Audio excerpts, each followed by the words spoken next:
बाबू.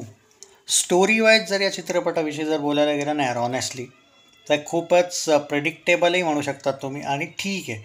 पण जर क्रिटिसाइज करायला जर काही जण जातील ना, मी त्यांना एकच सांगेल, ज्या ज्या प्रेमाने तुम्ही साऊथचे फिल्म्स बघतात ना, ज्यामध्ये पण मग जर तसं इवन मीन बॉलिवूड जेव्हा ॲक्शन मूवीज असतात, हे डबल काय ते बॉडी डबल वगैरे यूज करणारे, फेक स्टंटमॅन यांचे यूज करणारे वगैरे असे ॲक्शन मूवीज जे नकली ॲक्शन हिरोज आहेत बॉलिवूडमध्ये पण, तेव्हा तर तुम्ही खूप प्रेमाने सपोर्ट करतात.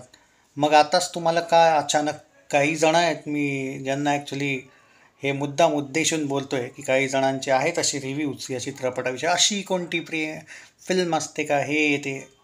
नाही ना भाऊ, करायचा सपोर्ट नका करू ना, बिंदास्त सिम्पल आहे.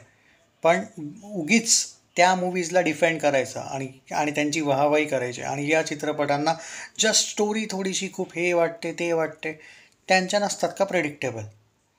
आता स्टोरी वाईज जरी बोलायला गेलं, ट्रेलरच्या वेळीच आपण काही गोष्टी बोललो होतो आणि मला माहिती होतं की फक्त ट्रेलरवर हे लोक चूप नाही बसणार आहे, चित्रपटाविषयी पण नंतर येऊन पूर्ण बँड वाजवायचं बघतील, जे की आत्ताही ते बघतोच आहे मी काही जणांना.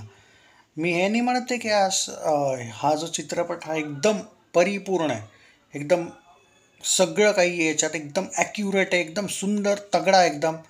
बट उगीच क्रिटिसाइज करण्यासारखा पण नाही आहे. सो ॲक्शन चांगली आहे. स्टोरी वाईज मी सांगेल की आणि काही ठिकाणी स्लाइटली ओव्हर ॲक्टिंग आहे, नाही आहे असं नाही आहे. पण यार यांनी जो एक ट्राय केला आहे ना, माझं एवढं मत आहे की मी तरी माझ्या तऱ्हेने मी या चित्रपटाला पूर्णतः सपोर्ट करणार आहे. यात काही वाद नाही की एकदा वन टाईम वॉच नक्की आहे बॉस. आता त्यात तुम्हाला काही चुका काढायच्या असतील तुम्ही काढू शकता.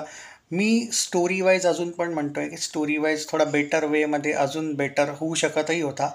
बट स्टील मी 5 मधून 3 रेटिंग्स देईल. मी एवढं सांगेल की यार मी बोर नाही झालो.